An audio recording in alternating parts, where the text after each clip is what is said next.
What's good? It's Fevir. Today we don the red coat and go over one of Stormblood's latest classes as I teach you how to play the iconic Red Mage. The Red Mage is a fan favorite in Final Fantasy, utilizing both white and black schools of magic while mixing it up with a little bit of swordplay. Within Final Fantasy XIV, they are reborn as a damage-dealing ranged spellcaster with mechanics and abilities that truly enable the Red Mage fantasy, and of course, they got the hat.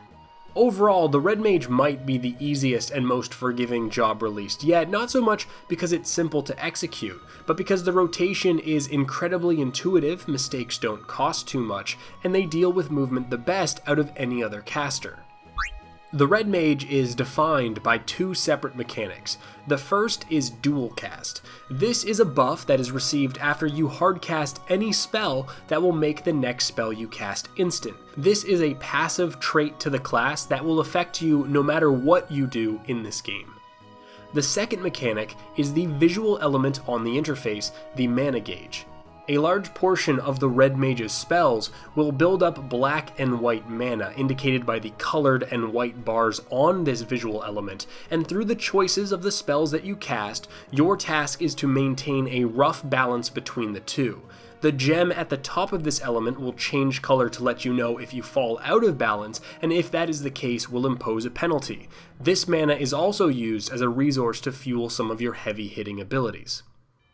We're going to go ahead and tackle the Red Mage in steps. This is because at the very core of this class is balancing mana, and I want you to understand that anything I say will sound much more complicated than the class plays in practice. For this reason, we're going to be breaking off the abilities into sets. First, we're going to deal with our main mana builders, Jolt, Ver Arrow, and Ver Thunder. These are all direct damage spells that respectively generate a small amount of both white and black mana, a medium amount of white mana, and a medium amount of black mana. Ver Arrow and Ver Thunder both have very long cast times and should almost never be hardcasted. In fact, being a Red Mage is largely about weaving other spells in order to get off Ver Arrow and Ver Thunder instantly. If these were your only abilities, your rotation would look like Jolt into a dual-casted Ver Arrow or Ver Thunder, then Jolt into either a dual-casted Ver Arrow or Ver Thunder, and you would repeat that. Keep in mind, because you're looking to balance mana, you would flip-flop between which Ver spell you cast. Spells with the tag Ver, even going forward, are decision-making spells, where you choose generally the spell to generate the type of mana that you have the least of to keep your mana as balanced as possible.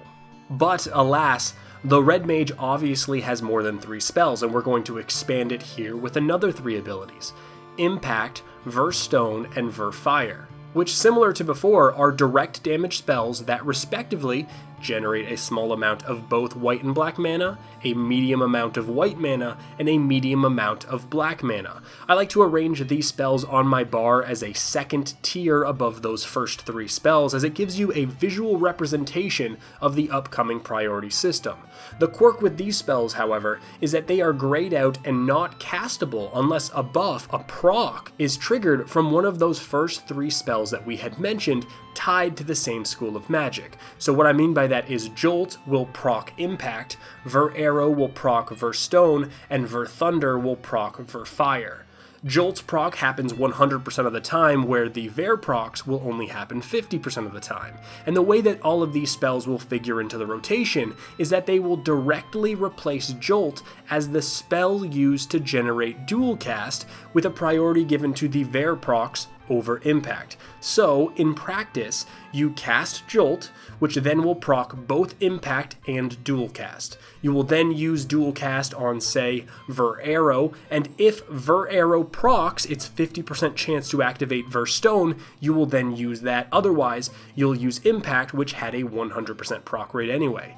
That will proc Dual Cast, where you would then use Ver Thunder. When casting Ver Thunder, if that procs its 50% chance to activate Ver Fire, you would use that. Otherwise, you would either use the Impact left over, or you would go back to Jolt. And you would repeat that over and over, keeping in mind that you are trying to maintain balance between your mana. And as a proc-based class, one of the keys, outside of just being a caster and always being casting, is not to waste procs. Luckily, the duration of all of these procs are 30 seconds, but you also need to keep in mind that you don't want to cast abilities that will give you a proc that you already have, if that makes sense. The final piece are our mana spenders. This is where the swordplay comes in, and pardon the terrible French, but we have 3 moves usable only in melee range: Riposte, Zwercha, and Redoublement. That should only be casted as a set, and as a set cost 80 of both mana. What makes this slightly more dynamic is you have a choice of spell finisher, Ver Holy or Ver Flare. One aspected to white mana, the other to black mana, where you can cast either one of them after your melee combo, but there is a right choice based on your mana balance. If your white mana is higher, you cast Ver Flare, and if your black mana is higher, Ver Holy. Choosing the right one will cause its ability to generate a proc to bump up from 20% up to 100%. What this also means is that while you are trying to balance your mana, you're looking for a rough balance. You want it to be close, but not even. And you also don't want to let it cap at 100-100, else it gets forced into equal balance. On top of this, you also have a number of off global cooldowns and normal cooldowns. Use these on cooldown, but we'll go over them in a bit. But that is the single target rotation. The Aoe rotation for a Red Mage is a little bit less dynamic. For enemy packs of 3 or larger, we have a spell Scatter, which then becomes our go-to. This generates a small amount of both types of mana, and we spam it over and over again. But we also have an AoE-centric mana spender, Moulinet, which costs 30 of each mana type to be worth using, so you spam Scatter and Moulinet to prevent capping. It's worth noting that at exactly 3 enemies, you could instead weave casted Scatters with dual casted Ver Arrows or Ver Thunders. Minor increase in mana generation there, and maybe optimal if there's an enemy with a much larger health pool, but the difference is negligible. The Red Mage comes equipped with quite a few tricks. Among the most boring are Fletch and Contra Sixt, which both do damage, one geared to single target and the other AoE, but both are just going to be used as they come up. A word of advice is to use any off the global cooldowns after you cast a spell instantly, so that the animation doesn't delay the rest of your rotation at all.